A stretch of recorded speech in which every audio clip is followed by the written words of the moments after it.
Ms. Polis? Here. Mr. Pearl? Here. Ms. Galicia? Here. Ms. Lane? Here. Mr. Bell? Here. Ms. Arnell? Here. Mr. Hanouf? Mr. Rogers? Here. Mr. Hurwitz? Here. Ms. Conover? Here. Mr. Ryan? Here. Ms. Folk? Here. Ms. Hankins? Here. Ms. Sheehan? Here. Excellent. So we do have quorum. Fantastic. Let me pull up the agenda again.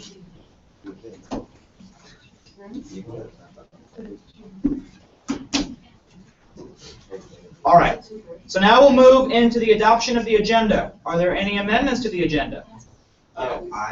Okay, so Mr. Pearl. So I would like to strike. Oh, no, never mind. What? Nothing. Okay. Are there any amendments to the agenda? Yes. Yes. Can I strike the, I would like to withdraw Bill to efficiently keep track of past legislation. Okay. That makes sense. Yeah, I know. So, thank you. Is there a second? Second. Any objections? None? Okey doke. So Bill 1516-036 has been stricken? Struck? Is it? It's struck? Yeah. Okay, I apologize. Yeah, I think it's struck. I think it's Stricken with. Wait, like, say the sentence. Stricken. What is the sentence that you So I said stricken, but I feel like that's I'm stricken with a disease. It's Right? struck from the record. Yes, it's struck from the record. Thank you. Okay, so thank you. No, it's a past participle of strike, so it. Okay, this is irrelevant. This is a very Kevin-y conversation. I know. I hope he's watching. Yes. Are you guys saying you missed him? Sometimes. Okay, so that no longer exists, and Bill 1516-037 will be moved up to 36, but I'll fix that in the agenda. Are there any other amendments? Ms. Lane? I moved to add to new business the cliff bill. Yes, okay. So that will now be 0037. Thank you. You're welcome. Is there a second? Second. Any objections? All right, so Delancey, I'll put that in a second. So Delancey's bill that we discussed informally in CRP, which I have right here. New business first. Okay. Yeah, and then you have to discuss it later. 1516-37. Yes, it's going to be 1516-037 because 036 no longer exists. Just wait for. Ready? Okay. That is not 36. Okay. Thank you. This is what it's called for the minutes. Are there any other amendments? Or shall we move to adopt the agenda? Okay, so would someone like to do what I just said? Barbara, I moved to adopt the agenda. is there a second? Second. Any objections? The agenda has been adopted. Now we'll move into the adoption of the minutes from the 21st meeting. I moved to adopt them. Is there a second? Second. Any objections? Taken care of. So now we'll move to a period of public comment. Remember, all senators, just tilt your laptop so we can give all members of the public the attention they deserve. Any members of the public wishing to speak? Seeing none, the members of the public, you can all raise your laptops. And we can move to reports from officers. The president is not here. No one has a report from him, right? Okay, so he is not present. Now, the vice president's report will be presented by Chris. She is working currently, but I have her report. Oh, okay, well, I'm not going to read that. So there's no PowerPoint, so Chris, just do as you will. You have 4 minutes. Should I just like read what you? Yeah, just read what you wrote. Happy Sunday, everyone. I'm sorry I couldn't be here today, but I got asked to cover a brunch shift at work. Next weekend, I'll give everyone a more detailed report on the events we've had since last time I reported, but today I wanted to talk a bit about Founders Day. Martin and I have been working hard since May to make this year's Founders bigger, wonkier, and more community-oriented than ever before. We toured several venues and eventually chose one that I cannot wait to share with you all come January. For those of you that were here in the spring, you'll remember the budget crunch that existed last year, and that would be more than likely to exist this year as well. Without help from the President's office last year, Founders would not have been the success that it was. This year, we knew that we would not be able to rely on a contribution like that to save the day. In May, I made it my goal to improve on our existing relationships and create new ones to acquire the necessary funds to make Founders live up to the expectations of every student on this campus. In July, I began a conversation with RHA. I learned about past frustrations and hopes for the year to come. We've since created an excellent working relationship while expanding our partnership with past what it's been in recent years. For the first time ever, to my knowledge, we will also be partnering with AUCC and the Graduate Leadership Council for Founders. Welcoming AUCC into the planning process has been amazing. Their commitment to advocating for clubs on campus will make this year's Founders Week and Ball bigger and more representative of the entire AU community. GLC's partnership, while smaller, is an exciting stepping stone to bringing graduate students back into the Founders tradition as it was many years ago. We've been able to bring in almost $50,000 in co-sponsorships this year. We're so close to being able to fully fund Founders at our dream venue, but the bill going up from Senate Finance Committee today will allow us to move forward with our deposit. If you have any questions about Founders, or anything for that matter, please feel free to send me an email, and I should be able to get back to you during my break around 2 p.m. Hope you're all having a great day. Thank you. I appreciate it. Are there any questions for Mr. Schneider, who is giving a report on behalf of Vice President? Okay, seeing none, you may step aside. And again, we have a bill from Finance that we're going to discuss a little later on what Sam was referring to. You met and you talked about it, right? Okay, good, excellent. So now we'll, Shannon, you don't have a report, right? No. Okay, doke. Next. That's what I said I should say up there. I thought. Second meeting of the 12th. Yeah.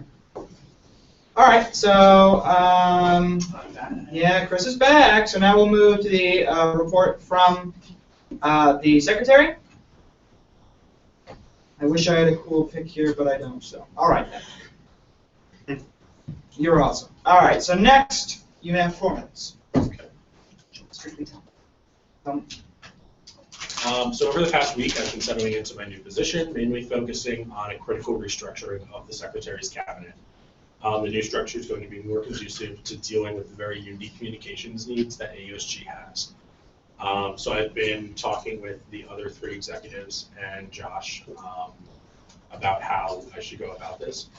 And I decided that I'm going to basically go through a rehiring process for everybody except our IT director, Austin, and our one graphic designer, Isabella, because they've both been confirmed by the Senate for paid positions. And I'm going to be asking I asked yesterday for the entire cabinet staff to reapply to the new positions. Because there's almost, as you'll see in a second, there's almost no existing positions in the new structure. And I'm also going to be reaching out, I've reached out already to SOC. If anybody's in SOC, they should have those communications emails a couple times a week with things of interest to SOC students.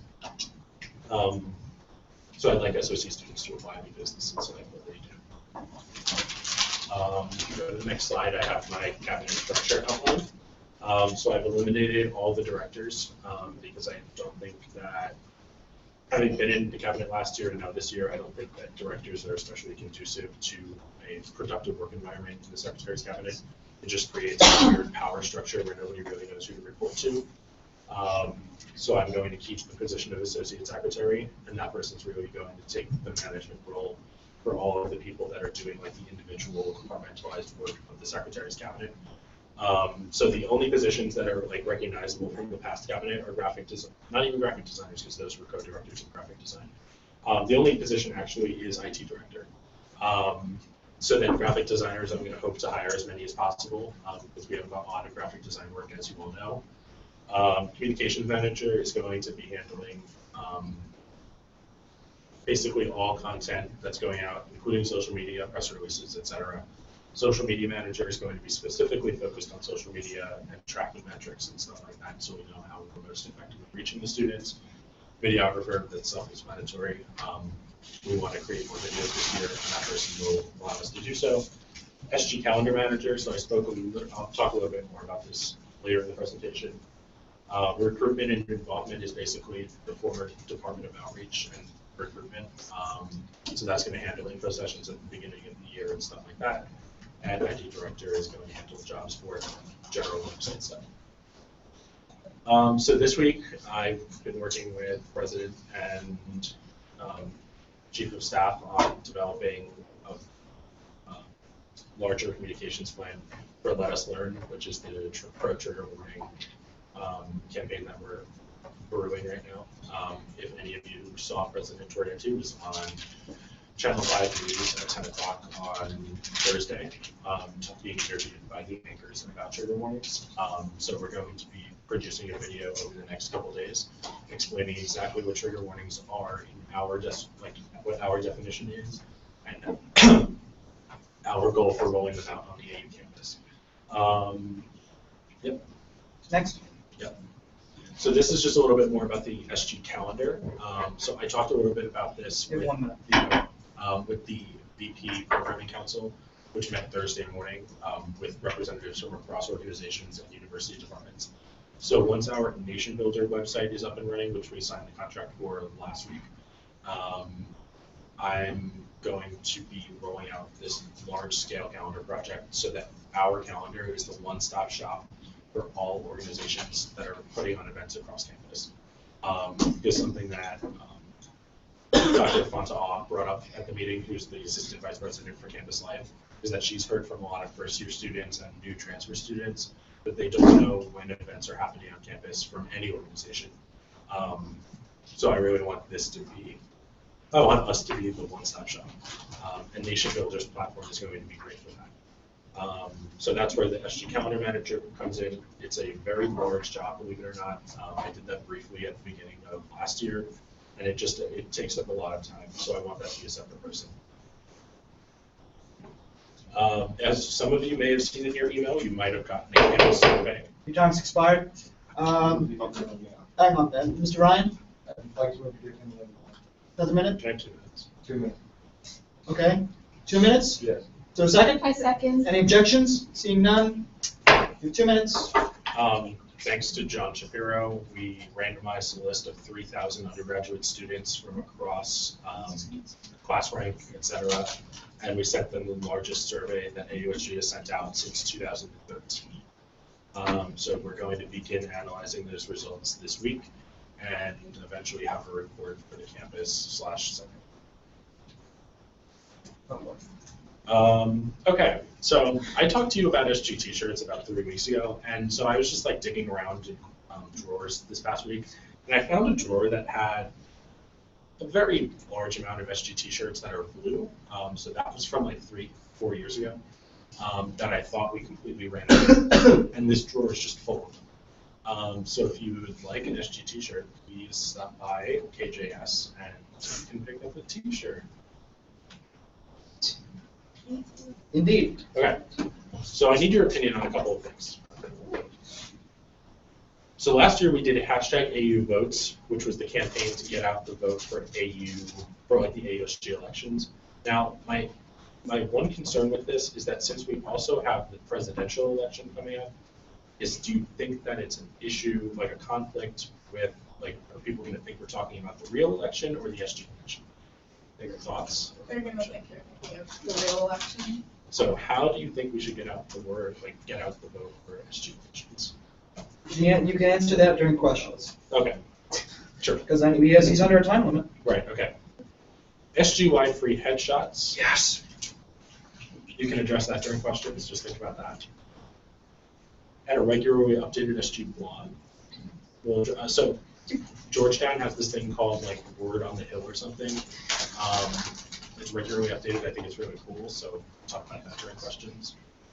And some more cool ideas are coming up that I'm thinking about. So I'm stay sorry. tuned. And that's it. Okay, great. Thank you. So perhaps we could ponder what Mr. Schneider mentioned to us during questions. So are there any questions or points that end in question mark sentences for Mr. Schneider? Really none? No comments whatsoever? Ms. Lane? I think that we should have headshots. What do you think, Chris? I think that it would be very beneficial to the professional development aspect of student government.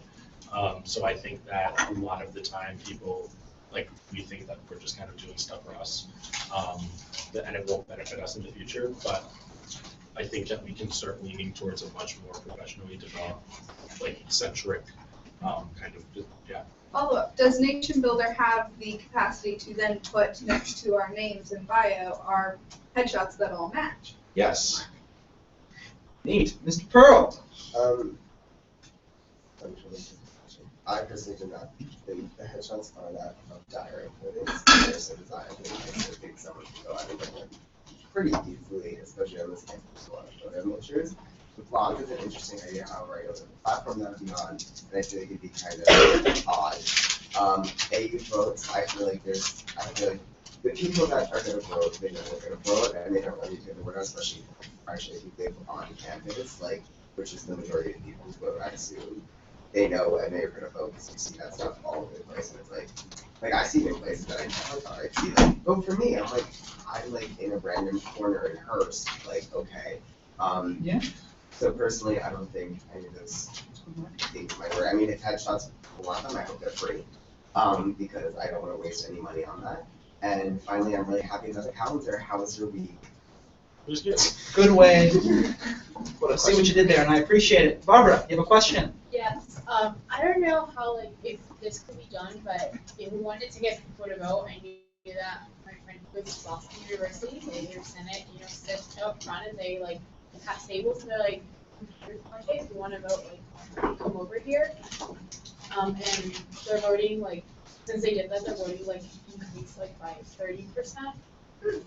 I don't know if we could do that, maybe a few senators are like, hey, we like to vote, and then we'll set some tables out during the week, and then, because I feel like most people just don't have that drive, unless you're a freshman, they'll be like, no, why am I caring? But if we sit in an ABC with our own laptop, we'll be like, hey, like, we don't know anything, it's an initiative to get people voted. It's interesting.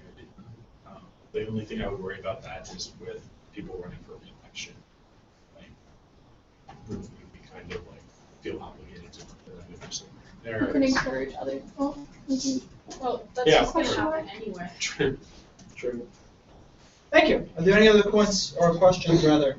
Spencer? I have a question about the restructure. So what from what I understand from it is there's a lot of changing of the titles and like eliminating some positions, and adding others. But just in your opinion, why do you think it's beneficial to change it from manager to director? Well, I think, so how it worked before was that a lot of these positions that were actually like listed here, they existed in like different titles, but they were all under directors. So I eliminated like 6 positions that were just called director, and they were theoretically in charge of a lot of these people. But I just eliminated the power vacuum that existed because, these titles changed, but a lot of these positions kind of existed, but they were all under somebody else before they got to associate secretary and secretary. So I feel like by eliminating the directors, it's just they have a more direct contact with them. There's not that extra layer of people that don't really have like a job description. So like the director of graphic design, that's not an example, because they were the graphic designers, Right. so that didn't make sense to me. But like the director of outreach, what was the director of outreach doing that the deputy director of outreach wasn't? So it was just a weird power structure that I found to be not conducive to the most of people. Thank you. Any other questions? Seeing none, you may step aside, and I appreciate it. Thank you. Now we will move to the chair of the J Board because the chief of staff sent us all an email because he's not here, he's with his family. So, Mr. Shapiro, you have 4 minutes. Thank you. You think you'll need more? I tend to doubt it, but Okay, good. are you able to stick to that? There's nothing here. Oh. This is fun. Okay, happy election season, everyone. Election season usually also means judicial board season, and what an active season it's been. Since last Senate meeting, the judicial board has heard 4 cases and all but officially decided all 4 of them. One of which was an advisory inquiry submitted by Chris Pearl, wanting to know what the duties of the comptroller were as it came to the Constitution versus as it came to the bylaws versus as it came from other things. What we talked about and what the specific question sort of asked us to address is the fact that the comptroller is the HR director comes from the bylaws, not from the Constitution. That was our ruling. I don't know if that's posted online. If it's not, we'll post it eventually at Chris. In terms of elections things, we've heard 3 cases against the same candidate.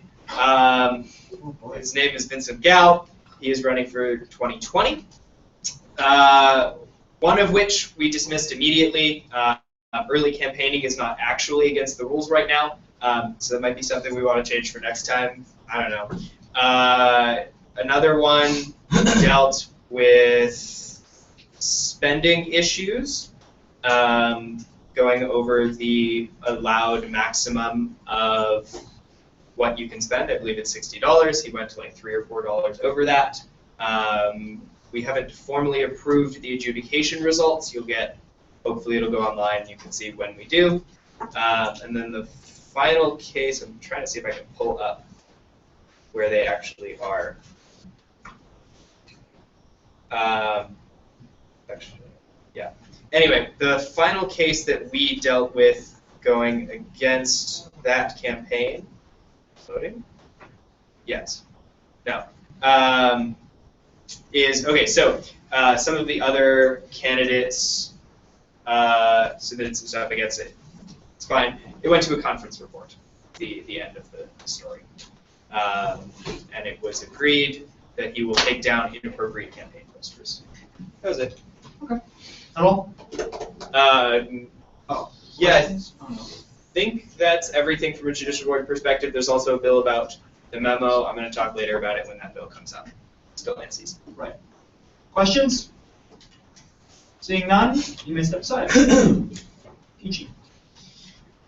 Okay, my turn. Hello, friends. So we are winding down, and that makes me sad. This is theoretically our last normal meeting of the 11th Undergraduate Senate. And then we are going to have to do the special meeting, which is mandated, so I don't think it's really special. But we have to meet on the 19th to certify the election results. So after a brief conversation from across the room I had with Noah a little while ago, JSEP is probably going to meet in the early afternoon to certify or not, like last year, the election results. No matter what the result of that will be, we will have to meet to either overrule or confirm what JSEP has said and ruled upon. That is probably going to be, listen here, that's probably going to be around 6 or 6:15 on Wednesday the 19th. Now, if you have class, or if you cannot come, please, please, please, please, please, please, how many pleases did I say, Ben? 4. 5, that's important. 6, thank you. Make sure it says 6 in there. Please send me a proxy. I'm begging you. Because we really need quorum for that meeting to certify the election. I understand you have conflicts, and that's perfectly fine. Just please send me someone in your place so we can still have quorum. Because if we do not have quorum, we cannot certify the elections, and therefore we cannot have a meeting. You can look at Noah right over there. He's already regretting a lot of life choices he made by being in charge of the elections. So let's make his job a little bit easier, and let's try to have, I guess, 8 people come to that meeting at least. All right? So that's on the 19th. For all of you who are running again in any capacity, good luck to you. I hope you all do well. And just for your reference, the first meeting of the 12th Undergraduate Senate will be on the 23rd. And after speaking with Dominic, SA's intention is to not have a meeting the week after. They're going to have a retreat for all members of Senate so they can learn a little bit about SG. We did a retreat like that last year, and it went over really, really well. So they're not going to have a Senate meeting the second week. They're going to have a retreat, and then the third week, they'll go from there. So that's just for all people who hopefully win re-election. So that's all for me. Are there any questions from you? Mr. Shapiro. Is it the intention of SA to include senator orientation as part of the retreat? I'm glad you asked that, because I brought that up to Dominic. So the reason why we are not having a meeting during the second week, the week after the first meeting, is because per the governing documents, before that second meeting, there needs to be a formal Senate orientation over the rules and procedures and whatnot, which the speaker has to run. Gabe did that last year. So theoretically. So he was J-boarded for it, actually. If I recall. He had a J-board case over it. Yes, Oh, yeah. from Josh Sutter. So the reason why Dominic wants to skip a meeting on the second week is that so on the third week they can have the second meeting mandated orientation. That make sense? Perfect. Good. Okay. Any other questions?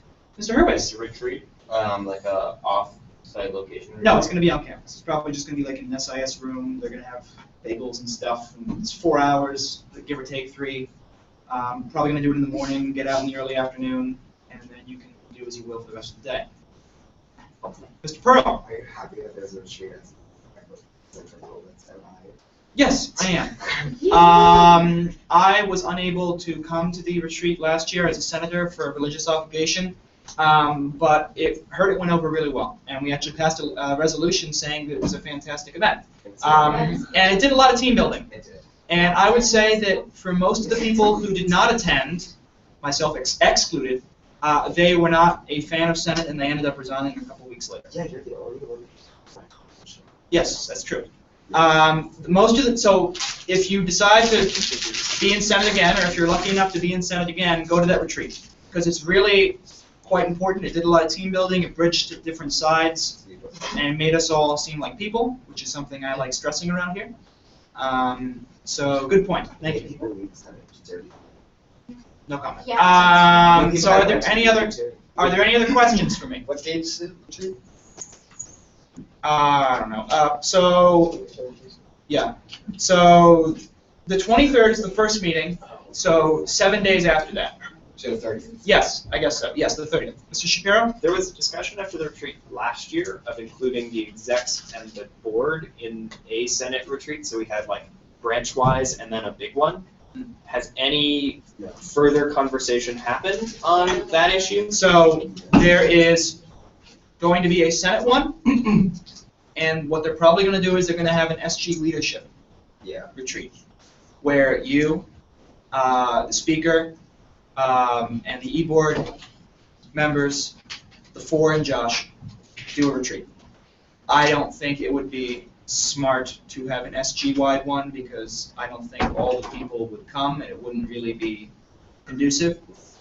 And Dominic's reasoning for having a Senate orientation like right after the election is so all the new people who still are jazzed about being in Senate will come, and hopefully that'll increase retention and whatnot. Something Dominic and I have been talking a lot about is trying to figure out sort of what is Senate's role aside from the bylaws and aside from being legislators. What is our role on this campus? And by having a retreat like that, we're trying to sort of ingrain in people's minds what we actually do and why we're here. And our hope is that it'll increase retention and increase excitement for senators to stay. Are there any other questions? Seeing none, I'll step aside. So now we'll move to new business. Bill 1516-037, a bill to fix a cliff with another. Before I bang the gavel and send it to a committee, does anyone have any comments? I would like to move and waive first reading. Okay, there's a second. Are there any objections to waiving first reading for Ms. Lane's bill? Seeing none, we shall do so. Let me pull it up. So, this is it. Delancey, would you like to come up and explain it, please? Sure.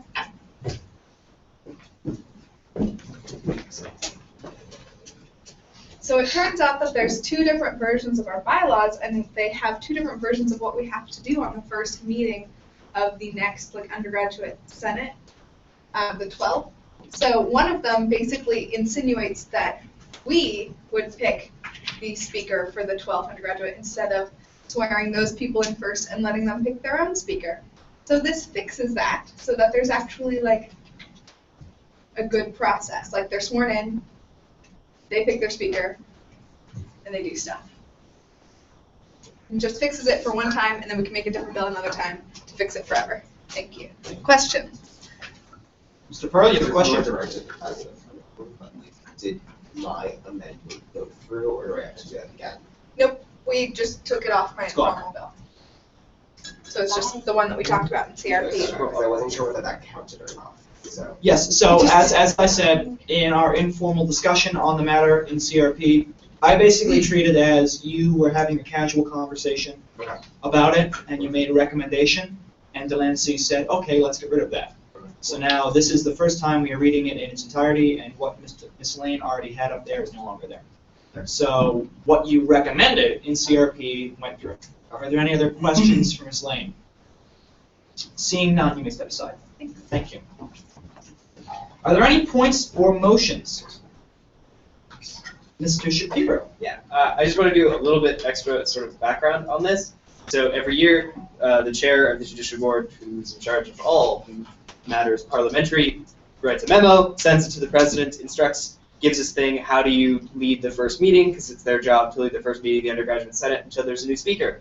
So I sat down, I was going to write this thing, it was going to be great, I was going to do it this weekend, and I realized I can't, because there is this conflict that Delancey spoke about, so I contacted every member of the CRP that I was friends with on Facebook and could reach until I found someone, and I said, can you fix this problem? And then Delancey fixed this problem. Good job, Delancey. Excellent, thank you. So, are there any other points or motions?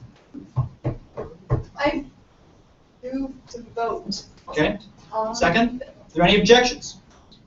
Seeing none. All those in favor of Bill 1516-037, a bill to fix a cliff with another? Boy, please say aye. Aye. All opposed say no. In the opinion of the chair, the ayes have it. We also took away the second, so it doesn't really matter. That's all right. That makes it. We're keeping it. So that's passed. Thank you. So now we'll move to old business. Bill 1516-034, a bill to reallocate funds to the Founders Day Fund. So let me pull that up. Very wordy. Needs some with that. Doesn't actually have that. I know I said I want to go. Let me pull it up, I'm sorry. Do I have to come up here? Yes, you do. While you're in? Hang on, let me just grab it for you.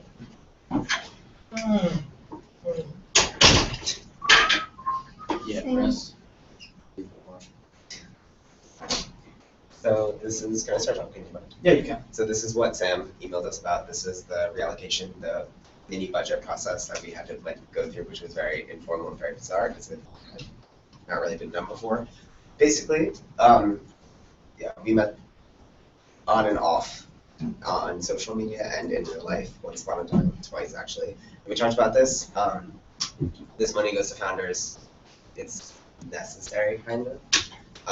We still have money in the fund that this is coming from that I'm blanking on the name of right now, Student Activities Restriction Fund. I don't really know. I don't feel like there's a lot to explain with this. Okay, are there any Sorry, yeah. questions? Mr. Shapiro. Would you be open to striking the last line of the bill? Yeah, sure, probably.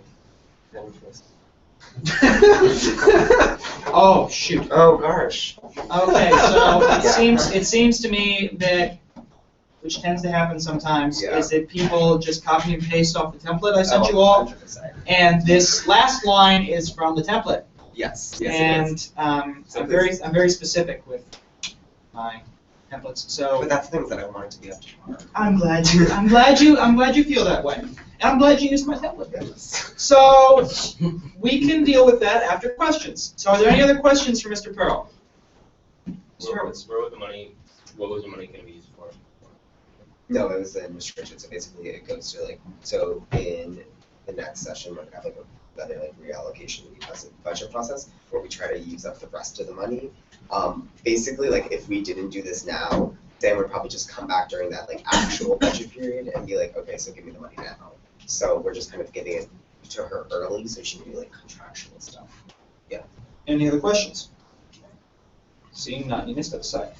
Oh, sorry, I keep thinking that I have to step outside. No. Informally, I have a question, Chris. Yeah. What was the day that you actually met in physical? So we met, was that It was 3? last Well, we met before that with Sam about 3 weeks ago. Who was there? 2 weeks ago. 2 weeks ago. Yeah, that was 2 weeks ago. We met with her on Wednesday. then I had an informal meeting online where I Facebook messaged everyone. I was like, okay, so what we talked about, like, this is the amount that she wants. Is that okay? Everyone was like, yeah, that's fine. And then we met at the end of last meeting that I announced, where we all got together, and then we had quorum, and then we talked about it. I basically just said, I just wanted to do this in person, so it's official, that this money is going to the right place, and then we elected a vice chair. Let's see. And then that was it. Perfect, thank you. Appreciate that. Needed the information. Yeah. All right, so are there any points or motions? Mr. Ryan? It's probably important that the vice chair sponsorship. That is true. All right, then, would there be a formal motion? I would like to move to this vice chair sponsorship. Excellent, is there a second? Any objections? Seeing none? Sorry for this so long. Any reason that like all their constituencies are gone? That's Oh what my we were gonna God. say. Can we, I am so sorry. We can fix that. can I make an amendment to add everyone? Yes, is there a second? I second. Any objections? Seeing none? Okay. Sorry, everyone. I just I thought this vote was done, and I was like, oh yeah, we're actually fine. And then here we are now. And so sorry about that. Emily, you're 2019, right? Yes. That's what I thought. Yeah, also I didn't roll up people's constituencies. I was like, I'll forget about I feel like I send you all an email every Oh, you week with did. an updated I was list. just lazy to look at it. On the- Okay.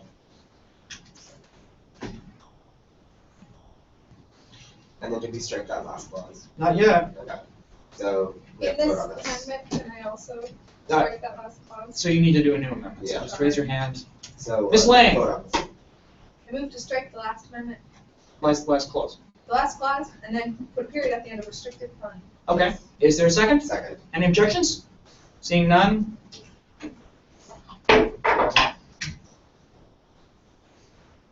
All right. I move to vote on both amendments simultaneously. We do that. We already took care of the Oh, we amendments. Yeah, I asked if there were any objections. Oh, Jesus. Wow, I'm sorry. I'm very candid today. That's okay. So now we can, unless there are any more amendments, I will entertain motions and points on the bill in general. Seconded. But unanimous consent. Oh, second. Any objections? Seeing none? Legislation has been passed. Okay.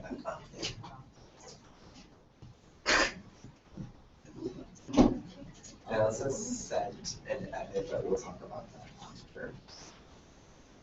Okay. Thank you.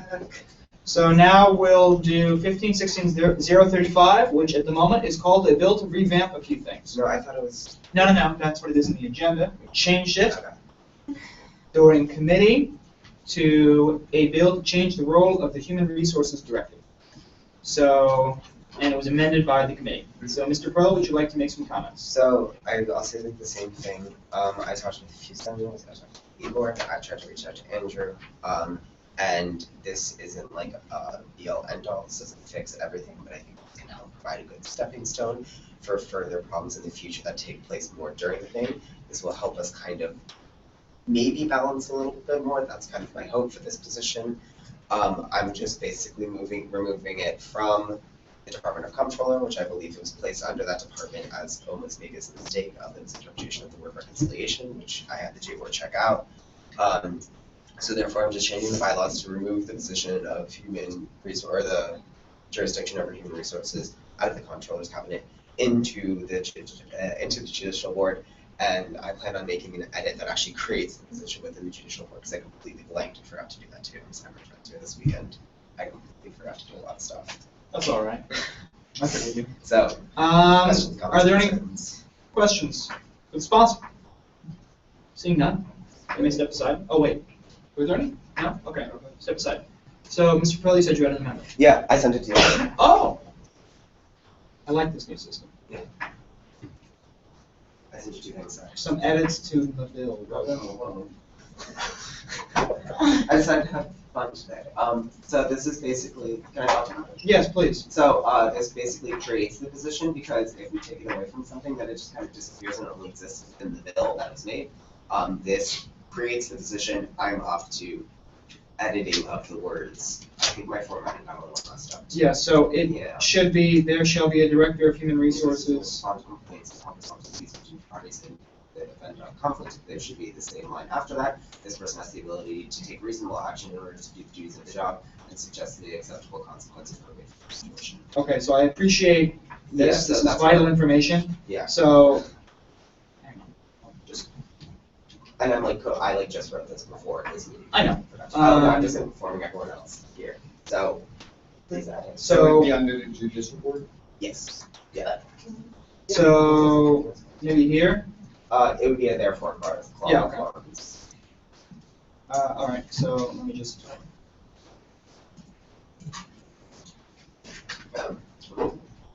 I'm hurt that you wouldn't put it under my office. Hardy hard. Same range. So our idea, well, I'm just gonna. Okay, so you all can make points while I'm typing this. So, Yeah, I Miss just wanted- Pauls? Okay. Our idea was that, like, we don't, like, we believe that every complaint case should be heard, like, by this person, but it shouldn't be, like, up to the discretion of the J board whether they take it or not. But, like, we still think that, like, J board should have us, like, let's say, like, I don't Some know. power over so- the person.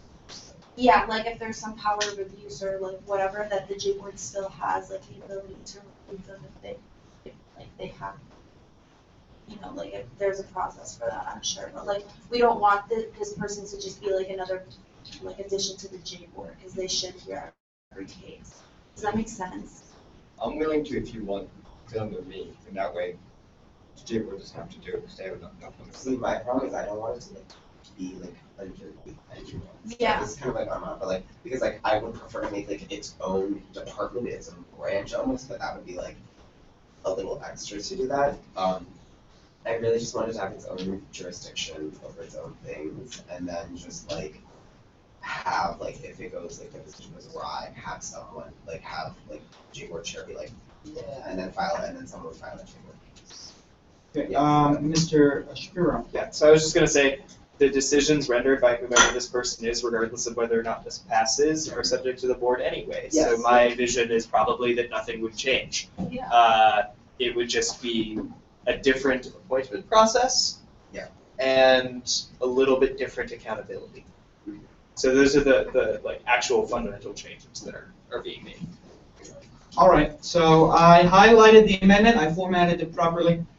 So it reads, therefore be it further enacted in Article 7, Judicial Board, Section 4, Human Resources, subsection I, Cabinet of Human Resources. And it will now state there shall be a Director of Human Resources.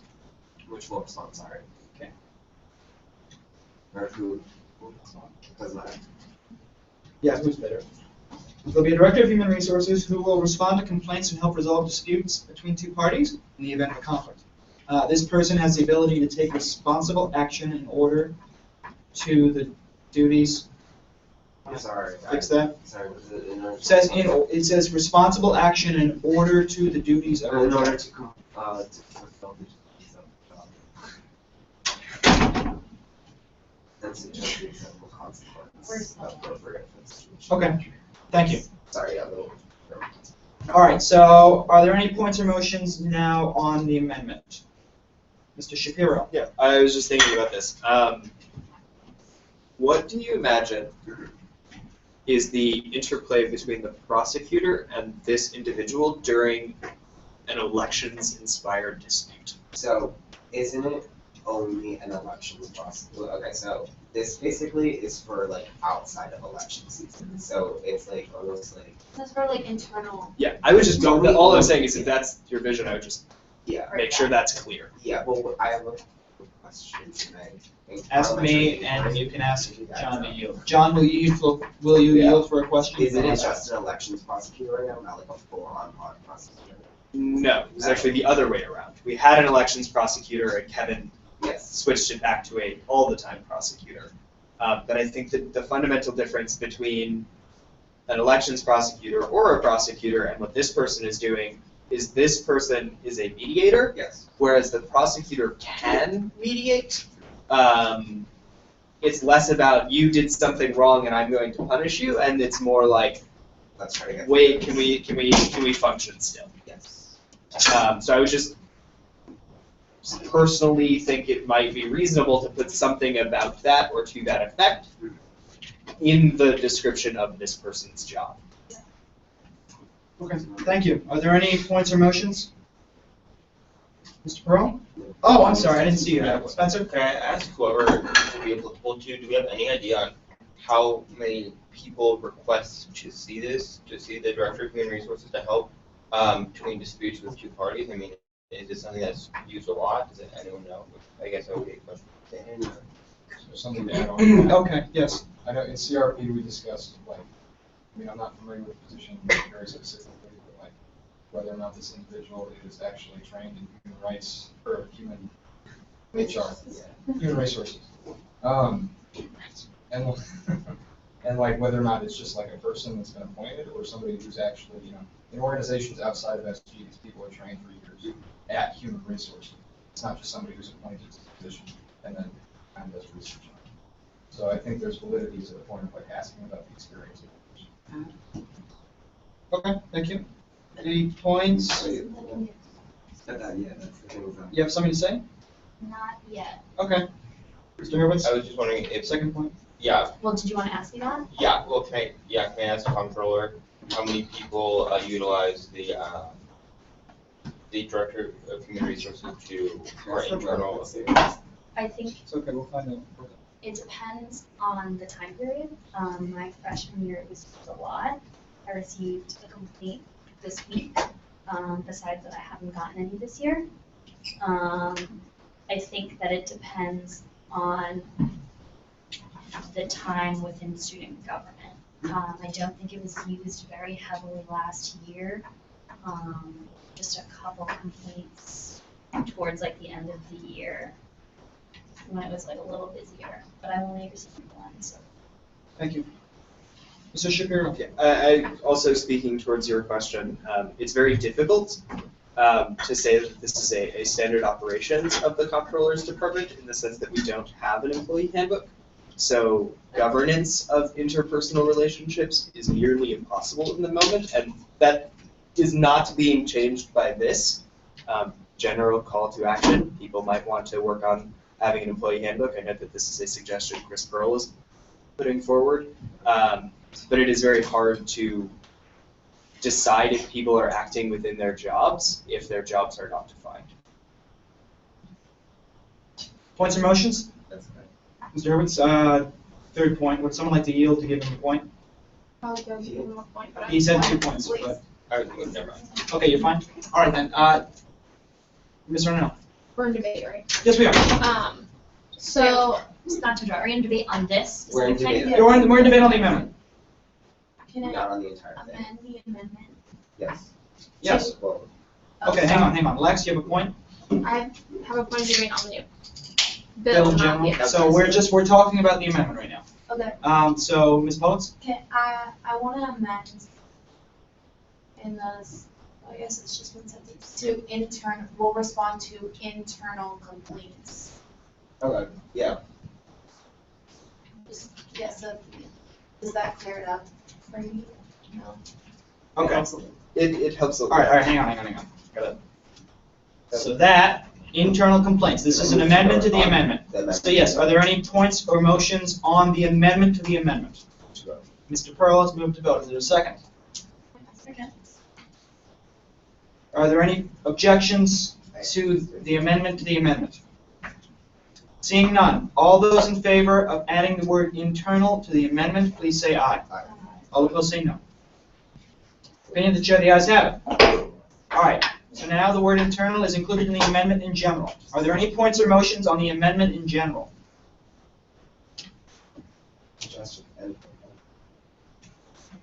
Because I had an idea that this would kind of flesh itself out as a position. As the position is not currently outlined and it's just vaguely referenced. And as I also vaguely referenced it even in my own definition of position, I just wanted to kind of flesh itself out in the first little bit that it's existing and see, and if anyone wants to make amendments to, like, down the road, if this even passes, then that would be something. So I hope that makes sense. It's the ambiguity of the text. Thank you. Emily? I have a question about like the difference between the reasonable action of the duties of the job and suggest this acceptable consequence. Like, are those two different things they can do, or can they only suggest? So, John, would you like to answer that question? Well, I was just going to speak from how I would interpret this point of view, if that answers what you're looking for. The way I would read this, if this came up in a case, is they can take action to like appoint a deputy, for example, but a consequence is always subject to reason. Thank you. Any other points or motions? Mr. Arnell, do you still have a point, or are you all right?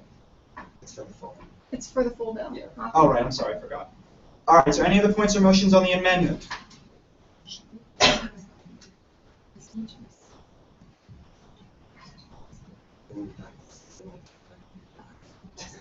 Points or motions? Move the vote. Is there a second? I'll second. Never mind. All those, okay, any objections? I can't. No, you cannot. All those in favor, please say aye. Aye. All opposed, say no. Okay, in the opinion of the chair, the ayes have it, but weak. All right, so now we are, well, only two people I voted. know, I know. So, oh wait. Shh. So now that is included. Oh. I know, right? Fancy.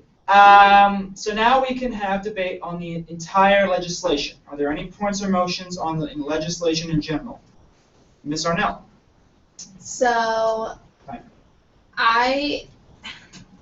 we talked about this in CRP, but I just think that I'm in better understanding that this position already exists, but I don't think that it needs to be moved. I think that there are plenty of people that already have the opportunity to mediate things. I mean, Josh's position is kind of there to mediate and to be the bridge between Senate and the E-Board. And Dominic is a paid person by the university who is supposed to mediate issues. So I don't know. I understand we're trying to fix a problem, but I don't think that this is the right way to fix it. Thank you. Shannon? Okay, so I spent a lot of time like thinking about this the past week, and I tried to also like separate my thoughts on like how I like my job in regards to this, and like how like the effectiveness I think of this. And there are a couple concerns that I have, because I think this is a bill that is kind of to agree with Lex, fixing the wrong part of the problem, if that makes any sense. And there are a couple holes that I think this also like in a way makes the problem worse. One thing is, I think that it is important for a person to be here over the summer, especially because that is when a lot of the preparation happens for the next year. I also think an executive board, especially over the summer, works to try to like create the culture that they want to see the organization having, and that has a lot to do with HR. And I think it's really important that that person be there over the summer, and like this takes that away. And that's kind of, I don't know, I don't like that. I also think that when it comes to being the comptroller, like I don't think, like I guess it is kind of like odd that this falls under the comptroller's position, but at the same time, like there are a lot of odd jobs that fall under all of our like, I don't know, things. So like I don't know, I think that like this is like half of my job, and it kind of makes me uncomfortable that like a bill would just like take that away, because I don't know, I talked to Andrew about this, and like we've been working on things, like a lot of things, and I understand that like that wouldn't take that away from him. Time's expired. Oh, okay. I motion to give her 2 minutes. I second. I'll yield another point if you want. I mean, she has another point if she wants to talk again a little later. But I'm sorry, I thought you were. No, I have to fine, do that. no I'm worries. sorry. She also, by and large, has unlimited points. Yeah, that's true. There's no restriction on Yeah. executives. So our points and motions. Yes. She can talk more if someone else talks next. Yes, she can talk. Okay, so this is me talking, and now I would like to go back to Shannon. Okay, fine. No, I mean, like, it's fine. No, Shannon, no, Sorry. Shannon can talk as much as she wants. I'm sorry, I had to cut her off because that was a minute, Gotcha. and I'm trying to follow the rules. All senators get 2 minutes. All senators get 1 minute to speak on a point. All senators get 2 points per thing. Shannon gets 1 minute to talk on a point, but she gets unlimited points because it's not specified for executives. And Sponsors only get 2. And you can talk as much as you and my want to. vice chair. Yeah, okay. John gets to talk as much as he wants, and that's a fact. So Emma, do you have a point? Okay, question. So Shannon talked about how this doesn't solve the right part of the problem. What would be your overview of a better way to solve the problem? Yeah, Shannon's recognized.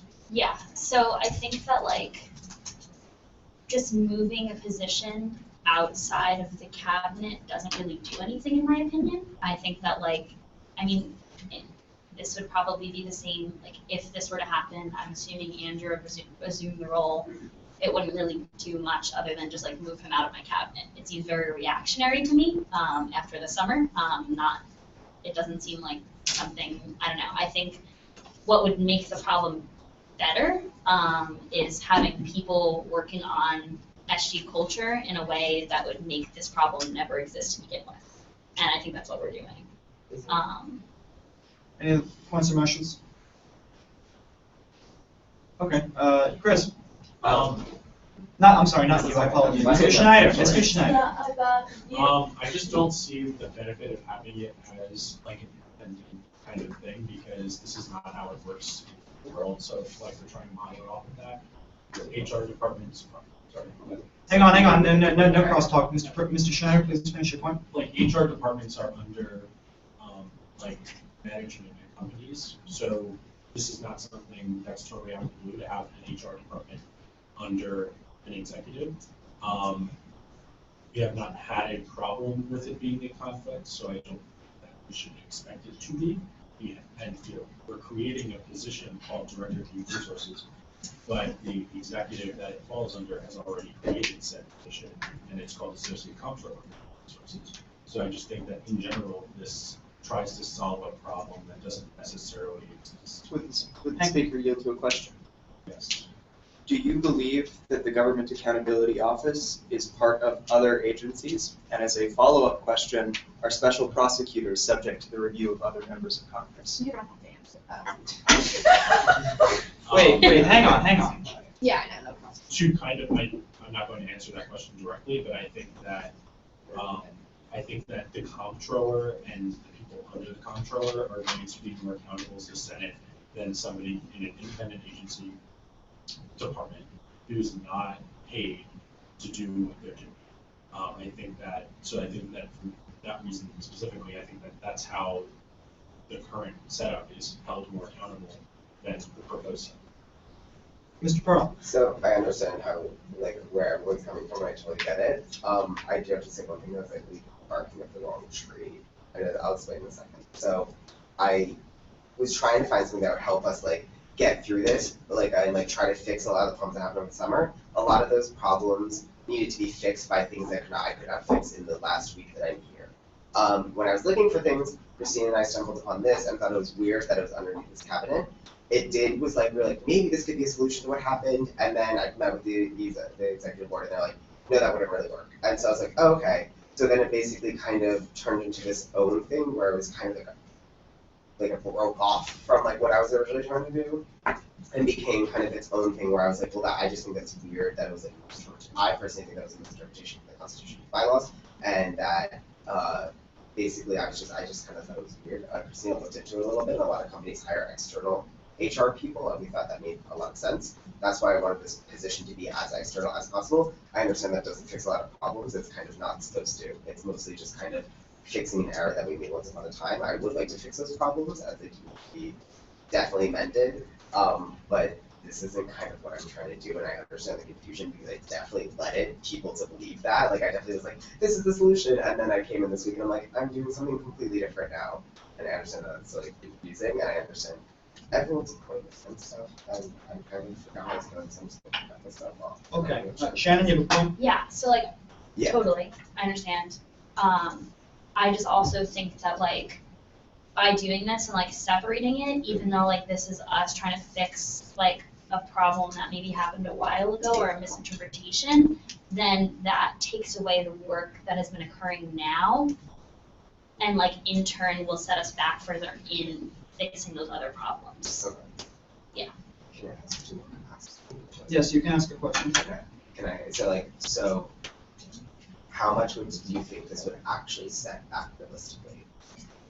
Because like basically I feel like Andrew would just go on to budget still, but. Like, Yeah, well, it's been like a very, I would like to say like, we just work very collaboratively together. So like Andrew does a lot of the preliminary research, and then like we will meet and work together on things. And like our big thing right now, well, what Andrew mostly did this summer, and like I reviewed his research on other HR departments, like throughout like the country, and like compiling like a report and stuff like that. And like, so that's what Andrew's been mostly doing, like for the entire summer. And then like we've been coming back together, and like right now we want to develop like questions to ask during the SG culture interviews and stuff like that. And I think that like my perspective on the things has been like very helpful, considering Andrew was only around for the year and I've been around for 2, especially like during kind of a tumultuous time during my freshman year. So I definitely think that it like would set us back like a decent amount, just because it takes away anything that we've been doing together. Okay, thank you. Ms. Foltz? So like, to me, the reason why Chris and I first were thinking about this was just because like in any situation, like if you have an issue with people and if you have an issue with the person that's in charge of HR, like I feel like that just automatically creates like a conflict of interest. So my question is, if this bill does not pass and it just kind of stays the same, then how does that help resolve the issue? Because that's why we created this, because we just thought it was a conflict of interest and we wanted to remove that conflict of interest. Yeah, so. Okay, I didn't. Oh, I'm sorry. Mr. Schneider? What if I have a problem with the correct human resources? Go to the board. Hang on, no crosstalk, everyone. Thank you. So I yield to the person who Chris who just asked me that told me that I go to Jake, where can I respond to that? Or can I already do that? Can I also? Yes, I don't know. Do it. Yeah, so basically this was, I wanted to provide a stepping stone kind of, where it's like, this isn't as intense. Ooh, I got sorry. This isn't as intense as like, you're being J-boarded, like, show up to court, do all this stuff. Which happens, and this is kind of like, hey, we heard there's a problem, let's talk about it. And if you don't have a good relation, back to your point, if you don't have good relations with that person, then you can go to the gym and be like, if your problem is with that person, is that what you're asking for?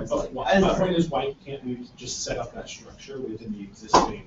There is a structure that exists. Okay, now I gotta stop. I've been pretty lenient. Please no crosstalk. Please raise your hand. Please I'll call on you. I promise I will. Particularly you two, because you have unlimited points, I will call on you. I appreciate the exchange there. It's noted. Are there any points or motions? Shannon? So there actually is a way that you go about that. I believe it's written in the bylaws, but this happened a couple of times my freshman year as well. If that is the case, then, so like, this is also what they did last year. So Nick B. Wealthy was the human resources person last year. If someone had a problem with Jake Stone wouldn't mediate the case. It would go to Nick B. Wealthy. So it's the same thing. The same person would be doing my job. So if someone had a problem with me, they would go to Andrew. So like, to me, it's just not fixing anything, because like, you know. What? Do you answer the question? Yeah. Can you fire Andrew? Just like arbitrarily? Yeah. You can only I know, but you can I'm only assuming. respond Yeah. if someone asks. I'm really not appreciate it. thinking I'm going to, but. Okay. Again.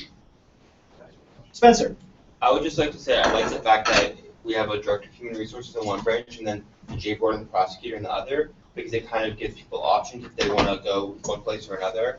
And I think we should keep it that way, because I think that'll help reduce conflicts of interest overall by keeping them separate and giving people multiple avenues to go down. Points or motions?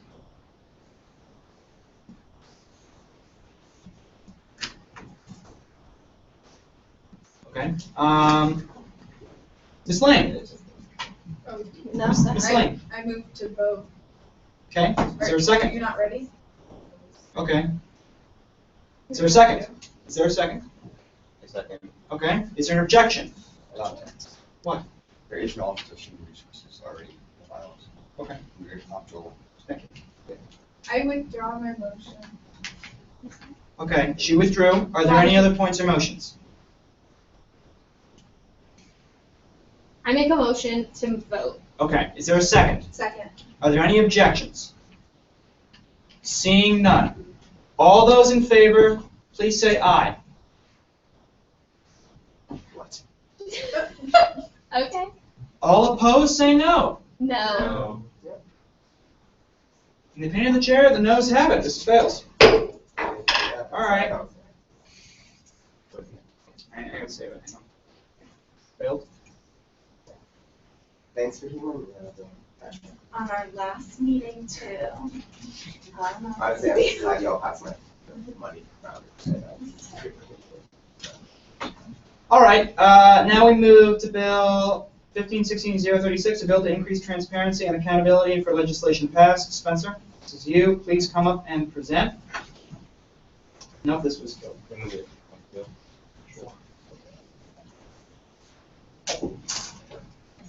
No, let me pull it up.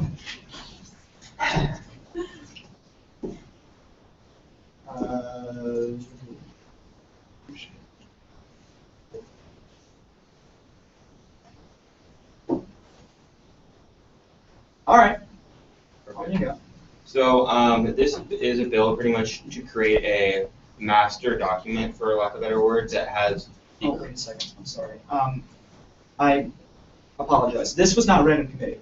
Oh. So this needs to be discharged. If you would like to. I move to waive first reading. Not quite. So what's the phrase, John? Is it I move to discharge the legislation from committee? For consideration by the full Senate. Yes. Was it even So signed by committee? what? Yeah, this was the one that was Oh, this was- COA. Okay. Didn't we just drop that bill? Different one. Okay, so I move to discharge this bill from COA. Yeah. Okay. This needs approval by 2/3 of the Senate. Are there any objections first? Seeing none, all those in favor of discharging it, please say aye. Aye. All opposed, say no. In the opinion of the chair, the ayes have it by more than 2/3. You may present. I apologize. No worries. Thank you. So this bill is pretty much a master document, for lack of better words, to create or a one-stop place to go with the Constitution, bylaws, and passed bills. It'll allow very easy access to figure out the rules and the procedures of what is allowed and what is not allowed currently. You have to pretty much search all over the Senate website to find your Constitution, bylaws, and bills, and a lot of the bills aren't even on the website. However, the bill passed by Senator Lickstein last week will fix that problem, which is why I withdrew the other bill that went along with this bill. Talk about it. I mean, I think you hit pretty much all of the points. It's pretty self-explanatory. We just want one place where all the various rules and regulations can be codified, so it's easier for people to know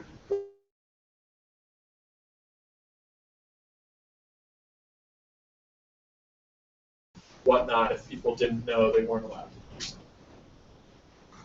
Thank you. That concludes your presentation? Okay, thank you. Are there any questions? Mr. Pearl, do you have one? So this is to do what the two clicks that took to get to the governing documentation website? Could you say that a little louder? Okay, yeah. Also, the governing document website page looks like trash right now. Just want to say that. There's like things are in uppercase and things are in lowercase. Yeah, I noticed that. Just sorry, just noticed that.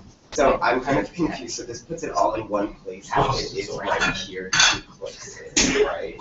Or not exactly. So what it's going to be is there's going to be one document where it's going to have everything for the Constitution. Okay. So like let's say for the President's Cabinet, then all bylaws pertaining to the President's Cabinet, then all bills passed pertaining to the President's Cabinet, hyperlinked all in one place, so you don't have to start searching around the website for different bills, different bylaws, different constitutions for the same position. So it's all in one place, with sort of one position for everything right there.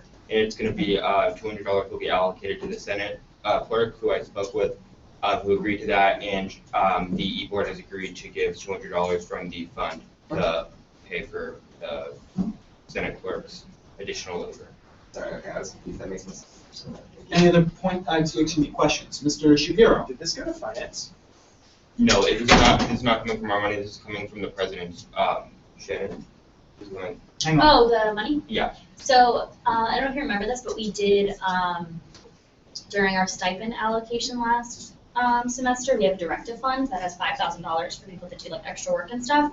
A lot of money, so do you have something to say? Yeah, it still has to go through finance. Yes. Dispersing that, so this can't pass. Okay. So the way I read it was that this was recommended and that another piece of legislation would actually give the money to the clerk. That's what I thought too. Sure. Because Just, we have to know that that's the case. okay, thank you. Are there any other points or motions? Excuse me. Are there any other questions? Emma? So this is entirely separate from, it was bill or someone's bill who said like, that would just be, like this is more organized by department and then that is just all bills. Yeah. So my understanding is the Steam's bill, which is like pretty much the same bill, a different bill that Sam and I had written too, was just to require all the past bills to be on the website because I think they're on Joe St. Marie's like Google Drive or something right now, which is like not the way it should be. But that passed, so I withdrew my other bill, which said the same thing as her bill. So there would be like there's one something on the website with like all the bills. Exactly. Yeah. And And then there's this. Yeah, which is how it's organized by position. If anyone has a question about the bill that already passed, I wrote it. If you're wondering what the difference is. Thank you. All right. Good work. Any other questions? Mr. So I Pearl? kind of have a question about the construction. So this will be on the ASG website, and then so it'll be like when you click. Sorry, I'm like very sorry. When you like click like precedent, it would show you the present stuff. But, like, how would this like work formatting wise? Okay, so formatting wise, I think we're going to call it AU. We said we're going to call it Student Government Code, or abbreviate it to SGC. So on the, I think it'll be like SGC somewhere on the governing documents, which will like in parentheses we can see like say like master. That way it's just like, easier. And then if people want to go to specifics, they can go to specifics. But this will just be like very easy. Okay, yeah. So that was okay. Any other questions? Mr. Shapiro? So what happens if there's like a contradiction between what SGC says and what the governing document it references says? I assume people are going to look towards SGC and be like, oh, well, it says I can do this. What if that's not what they can do? SGC is not going to make anything. All SGC is literally copying and pasting things from different locations and putting it in one place. We're not having rulings on anything, none of that. For bills, we're not going to have the full text of the bill. We're just going to hype the bill name and then hyperlink it. That way people can click on it if they want. And if there comes up at some point that there's bills that are in conflict or something, then we can address that in the future. But it's not the intention of this bill or the clerk to differentiate which bill should be adhered to. Any other points? Any other questions? Excuse me. Seeing none, you may step aside. We can move into a period of debate. Are there any other points? Are there any points or motions on the legislation at hand? Mr. Shapiro. I brought this up in CRP. I, from a logistical board perspective, am incredibly concerned with what happens when we pass a bill. It makes a change, let's say, to the bylaws, and we forget for an hour or for a week to make changes to one, but we've made changes to the other. And someone uses SGC to make a decision. You know, is this in my power? Oh, well, I could ask the J board, but why don't I just look at this code that they have so conveniently provided for me? And the code is wrong. It is outdated. And to say that like we don't have outdated governing documents, I think I would point you to look at our governing documents. They're very outdated. If that's the case, then a lot of people are going to get in trouble for what was not their fault. And I think this adds just an unnecessary layer of complexity to things that we could accomplish in other ways. Just. Okay, you have something to say? All right, so Yeah. Mr. Hurwitz, you're recognized. Okay, thank you. So it does say that SGC shall be updated every time a new bill is passed. And pretty much the goal of this is not to add complexity, but the goal of this is to reduce complexity because right now there's no way to know if we're adhering to all the procedures as is, because the bills aren't even on the website in the first place, which will be solved by the bill that Delancey and Senator Livingston wrote. And so this will just add it to one location, and it's just going to be easy. As soon as we pass something, we're just going to hyperlink it onto this, which I'm sure will probably be some sort of document that'll be updated just as it's written, and it'll be easily updated every time. So I don't foresee that being.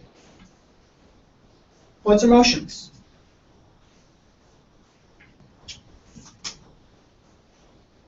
Second call. Points or motions? Mr. Shapiro. I want people to ask the board for questions rather than turn their objects. Say that again, I'm sorry. We have a process. I'd like people to ask the board for questions if they're unsure. This circumvents that. Points or motions? I have a point. I have a question for John Shapiro. Okay, would you yield for a question? He yields. You may ask. Cool.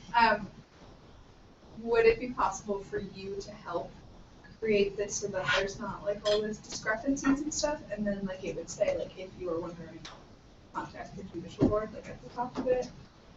I mean, I will certainly assist. I don't think that there's a way to do this without the judicial board's assistance, regardless of what the funding structure might say. But at that point, I go back to I'm not entirely convinced what the unique value of this is. Something I've talked about in previous settings is just like, it is very difficult for people to say what is the true and full version of all the bills because they don't really exist. I know we've talked about this earlier. And I think that it would be better if people can turn to an advisory opinion of the judicial board that says, or just an email from me that says, yeah, this is totally fine, here's why. I think that we should update the website and put the things that are going to be up, but I'm still concerned. Okay. Points or motions? Ms. I Lane? have another point, which is a question. Okay, so you have a question for who? John. Mr. Shapiro, would you yield for a question? He yields, you may ask. What if we like had the code created and then had it approved by the judicial board and they said this is what we view as the most up-to-date, current, authentic version of our documents and logs? It seems like a lot of extra work, but it's fine. Points or motion? Mr. Hurwitz? I just wanted to say this is no different than what we have on the website right now. We already have the Constitution on the website. We already have the bylaws on the website. We already have past rulings on the website. All this is going to do is literally organize this into one document where we have the Constitution, bylaws, and bills. People still need to go to the J board for questions. It doesn't change any of that. It doesn't circumvent that. It literally organizes it so people don't have to go across the website for different things. People still have a question, they should totally go to the J board. Again, this is strictly organizational, not telling people what they can and can't do. It's more organizational. Mr. Pearl, you have a point? Couldn't you also hypothetically just say control F on your organization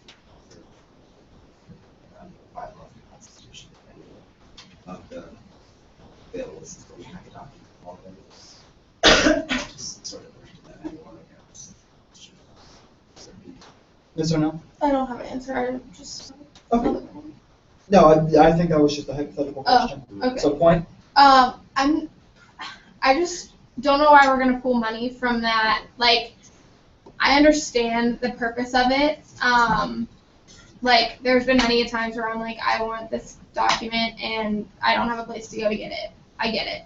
But $200 is also a lot of money to take out of that fund to compensate someone to do this. And if they're not going to be the only one doing it and the J board is going to be doing it with them, it's also like, are they being compensated? And I'm not okay with the J board being paid. So, just saying.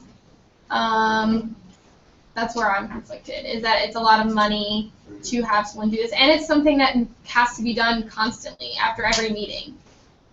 You know, it says 60 days, but Points or motions? Shannon, can you? What I will say about the money is that, like, the fund does exist for like a reason, and there's $5,000 there, which I think is like more than, I don't know, I think it's a lot of money that we can use, and I would say that like this in particular doesn't say that we'd have to still write the other bill to pass through finance to actually do the paying. So like, if someone is fine with like testing this out and seeing if they like it, and then everyone determining if that person would want to be paid and it could continue and it's sustainable, that's also something I could. Mr. Schneider, and then I'll come back around. Because you passed the other bill last week with the Google Drive, with the thing, I don't see why this massive document is necessary. Like, I think it was Chris that said you can just you're gonna end up searching the document anyway. So I think that in a Google Drive at the top, there's a search bar and you can search the folder. So I think that that's actually easier than having this massive, excuse me, this massive PDF that you're gonna search anyway. The Google Drive that has all the bills in it is going to provide the same functionality for you in a much more intuitive fashion. And that's just from like a IT standpoint. Mr. Pearl? So I assume, apart from this, is the $200 a one-time payment or a constant payment? Who is that question directed towards? Okay, so putting it out there, Yeah. and if anyone wants to comment, they can. So any points or motions? All right, hang on. You can raise your hand and you can directly answer his question. Okay, so it's started out to be a one-time payment, and then we can go from there and see how it works out. And then again, as to respond to the like Control F, a lot of the bills, the only way you can really find like a bill is like how do you know what it's, if a bill is like entitled like a bill to fix a cliff, like how do we know where that falls under? You know what I'm saying? Like you can't really Control F, like no one's gonna know a bill to fix a cliff. But if it's organized under something that's going to affect the president, when you're looking at what's affecting the president, it's going to be right there. When you're looking, if the bill affects the vice president, it will be under the vice president. Because sometimes the names can be misleading. You don't know what to search, so it can fix a lot of that stuff. And it's just going to make it easier for people. And I mean, I don't think if the money's not really being used for a lot of other things, we can discuss reducing the fund. But I mean, I don't see how it can hurt. I think it's just something to help people and to help reduce confusion. And I mean, if we pass it and we see that it's not really working what we didn't intend to be, we can refill and go from there. But I think it's a good stepping stone to try to help reduce the confusion associated with all the different rules and bills we passed and making sure they're adhered to. Ms. Hankins?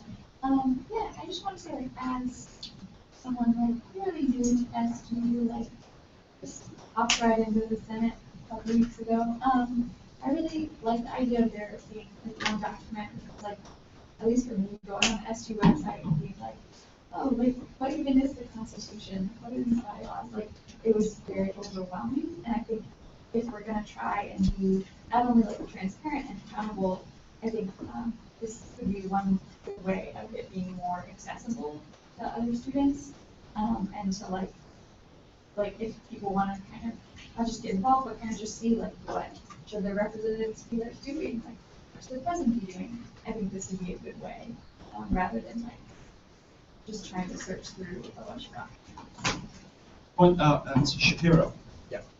So I gotta go to work, but as my like departing point, I'm all in favor of having a code that classifies all of legislation. I think it's actually very helpful if people wanted to like pass a bill or pass a resolution to know what specifically they should change or where it should go.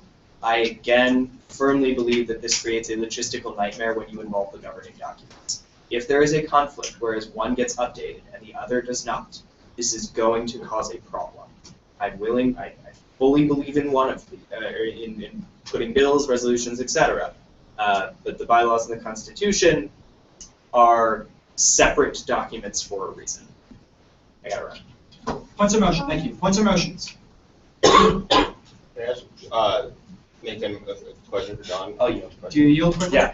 All right. That's really quickly. So just curious, like I understand with the update, but how would it be any different than when something's passed and if it's not updated on the website versus if this is passed and not updated on the website? Like, do you see what I'm saying? So if someone submits like an actual bill that says this is what the bylaws now reflects, then that's the true version. If it is a change that just says, it says this, but they can't evidence it, or they look on a different document and see a different answer, I think that's going to be a problem. As to your more general point, are we going to cause a nightmare in general? Very likely. I think we need to do a lot in the 12th Senate to clear up what the bylaws say, less so what the Constitution says. And I tried to put a little thing in there to make that happen. Chris took it out. But that is something we have to do. And is going to be a problem regardless, but I think this might make it more complicated than otherwise. Thank you. Any other points or motions? You have one, Chris? Okay, Mr. Schneider? Just going back to what I said before, why I agree that it's beneficial for you people in this organization to be able to search everything.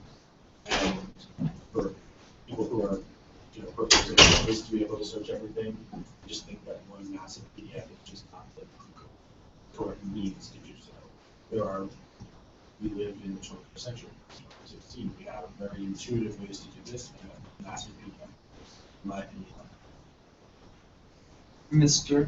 Rogers. Yeah, I'd just like to respond to what the secretary said. The way I see it is, it's as if our system now, if we took the bylaws and split them up into 100 different documents, all the different sections are a different document, and that's what it's like with the bills that we have right now. So what we're saying is put all the information from the bills together in one document so you can easily see. So like if you have a bill, it's possible that the bill could have something affecting what the president does and something affecting what the secretary does, right? And so, it's good to take those pieces and put the president piece with all the other legislation affecting what the president does, and the secretary piece with all the legislation affecting what the secretary does. And like Spencer said, you might not be able to easily piece that together by control-Fing your way through all of the different documents that are in a folder in Google Drive. Thank you. Are there any other points? Mr. Schneider. So I'd like to respond, and so, again, going back to PDF is not the most intuitive way to even do what Mr. Rogers just proposed. In Google Drive, we could, and I'm not even saying Google Drive is the best, we could investigate this. But for example, in Google Drive, we could create president folder, secretary folder, comptroller folder, etc. And you could put the relevant, you could have duplicates, you could have the same bill in multiple folders because they're relevant to all of them. And that's an intuitive way to do this rather than trying to search the PDF once again. It's just a massive PDF that's where hundreds of pages. Rather than easily being able to click on a bill that's relevant inside of the folder. Your second point, Yeah. And if you want another point, Spencer, you're going to have to find someone to yield you one. Okay. I would just say that you don't need to have the whole bill there. You only need to have the relevant pieces. Thank you. Yeah. Points or motions? I make a motion to vote. Is there a second? Any objections? Seeing none. All those in favor of the legislation, please say aye. Aye. All opposed say no. No. Division. You shouted division. That means we got to go through the roll. Well, there's no way to tell. Yeah, I know. I had a feeling, but we're going to have to go through the roll. So let me just pull up my. Where is it?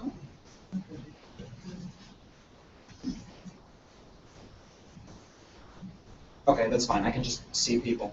All right. So we're going to call the roll based on people in the room. Ms. Folk, yea or nay? No. One for no. Ms. Sheehan, yes or no? Abstaining. Okay, one abstention. Ms. Lane? No. 2 noes. Mr. Ryan? No, 3 noes. Mr. Bell? No. 4 noes. So no. No. 5. Ms. Politz? No. 6. Mr. Pearl? No. Ms. Hankins? Oh. Mr. Rogers? Aye. That's 2. Mr. Hurwitz? Yes. Ms. Conover? No. Ms. Conover says no.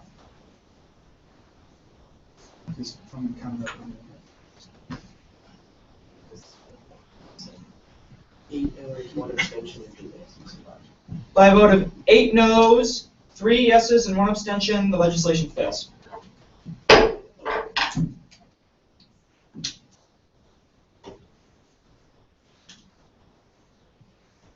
Failed didn't change. Okay. So now we'll move to a period of public comment. Any members of the public wishing to speak? Seeing none. We'll move to go to the order. So, I'll take a list. Any executives wishing to speak, since there's only one in the room? Chris, you want to speak? Okay. Now we'll move to senators, so I'll come around the room. Emily? I'll go last. Oi. Chris, hard. Next. Lex, no? Yeah. Okay. Anyone else? Any of the senator?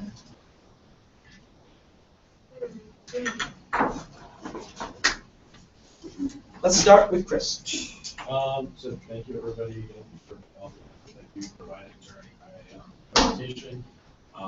As I once again as I get kicked off here, if you have any suggestions for things that you'd like to see happen in the secretary's office, in terms of like specifically the bill about the legislation and the BSG code thing. Spencer, I'd like to talk about that more because I do think it's a good idea. I just think that the big one document is the way to do it. So like on something like that, I'd really like to get involved and help because that also kind of goes into website / making sure everybody knows what's going on and checking the policy kind of the secretary's office. So I'd like to be involved as much as I can in that. Any help with that. Have fun watching the debate tonight. Oh, I'm not watching it. Now we'll move that way. Mine's more of a question, but I'm not really sure if you're directed to since the president or the two stuff aren't here. But I mostly just wanted to see like where we stand with the apology because we never got anything back, and I really wanted this to be resolved during this. It was sent. I can see that. Yeah. Okay, so Mr. Schneider, you'd like Like, to? is it completely resolved, done? As far as the executive those results public on Monday. Yeah, I was on the Facebook page. Okay. Thank you. I Are appreciate it. you on the hashtag AUSG? Yeah. You have, okay. Yeah, she saw everything. It's just Oh, we talked about it last week about like was it really resolved, got it. and the I was just e-board put it done on before you Facebook guys page, I do guess. the next. Thank you, Mr. Pearl. So hi everyone. I guess this is my last meeting, so it's really weird. I think for the entire year stuck it out. I just want to thank everyone for passing the finance bill. Like thank God, that was very good. Thank you. And I would like to thank everyone for the discussion on the other bill. It's really good to see where everyone was coming from, where everyone thought. Things fail sometimes. It happens. It's life. I liked the last bill. I think that it needs a little bit of tweaking, and then we come back to it in the next Senate week. I will not be here. And I'll be about this. So basically, I'd like to thank everyone for being here, being a good Senate, especially better towards the end. I feel like we're going in the right direction. Maybe I'm feeling a little bit nostalgic now, but I'd just like to thank everyone. And I don't know, I'm all right, I guess. Almost. Thank you, Lex. Kind of same thing. I'm done after this meeting, so as Dante says, thanks for showing up for work today. It's been great coming here on Sundays, but I'm so happy to have them back. And I really hope that the senators that are elected think about the culture of the past and try to change that, and take away a great experience from it, because if you stick it out and you fight through it and you stick to your standards and your morals and try to do what's right for the student body, you can make a change. And so I think that it's important, regardless how frustrated you leave this room every Sunday, that you continue to still be friendly with those people around you, and work to make AU better. Thank So, thanks everyone. Thank you. Christina, your turn. Yeah, that too. Yeah, likewise, it is my last meeting. Do the employee handbook. Do it. Thinking keep people accountable. Yeah, I just really wanted to thank Dante for being a great speaker, my favorite speaker. Tell them I said it. Tell him. I'll tell him. Everyone. Oh, I will. No, I'm kidding. I love you guys all in different ways. I just wanted to thank you because I know it's been really tough during a lot of times, and I think you did a really awesome job, and I'm happy to have worked with you.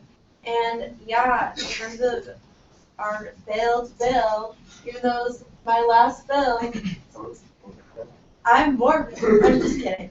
Keep up the good work, guys. Much love. Thank you. Delancey. I just wanted to say, thank you to everyone who is going to be exiting Senate, and also thanks for, actually sticking through to the end of your term. No shame, just, No, yeah. good job. We appreciate it. It's fantastic. I get a medal. Oh, George. No. Shh, decorum, please go And on. you should get a medal for it, and so thank you for that. Thank you, Dante. For your leadership in this transition and summer, and actually appointing a full Senate.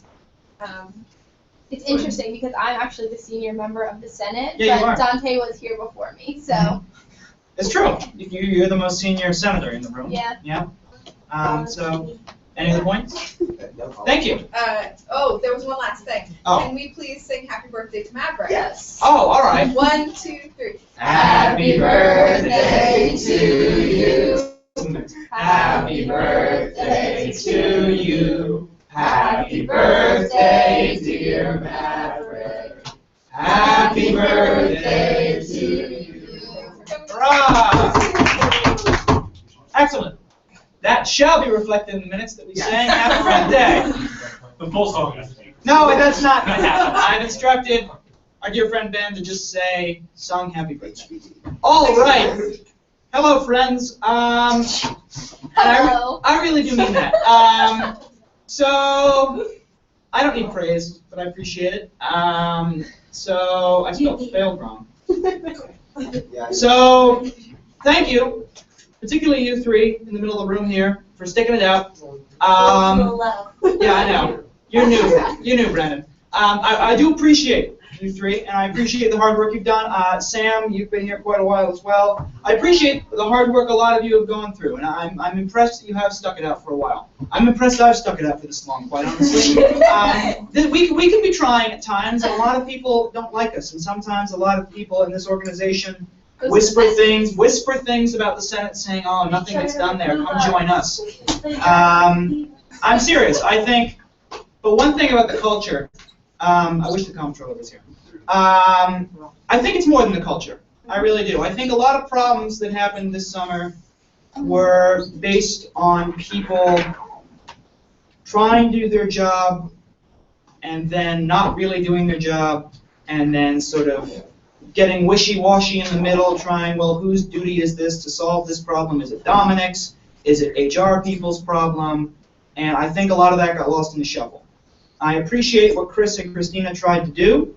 Since it is no longer on the Senate's table, I can talk about it. I thought it was a good idea. I thought it tried to solve some of the problems that we faced over the summer. It is 110% more than club culture. It's about people actively doing their job that they were chosen to do and are paid to do. Lex, I know you're a big hawk when it comes to people doing what they're paid for, and I tend to agree. If you're paid student money, you should do what your job entails.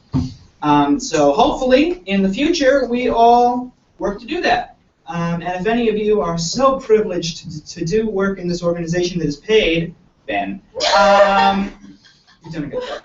Please do it to the fullest of your ability. This is hard. Sometimes I struggle to wake up in the morning knowing that I have to come here, but it's rewarding because I really do enjoy all of your company. I enjoy what we try to do, but God knows if I were to make a mistake, someone would be down my throat. And I feel like we should do that for everyone.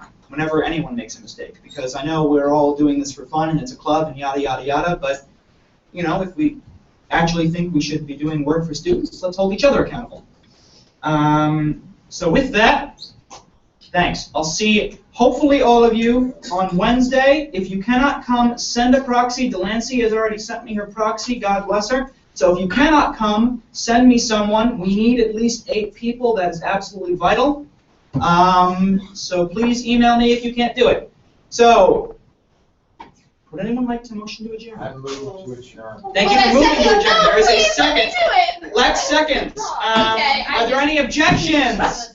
Seeing none. I will see hopefully all of you on the 19th around 6 o'clock. That's all right. I'm gonna send Gabe as my proxy. I doubt. Will he want to? No. I tried to get him to come last week, and he was like, no. I know. And if you wish to keep your names, you can tear off the little name. Don't keep the name plate. I'm taking it. You cannot. You can. It was paid for by student money. You cannot take it. And if you have a problem with that, take it up with me.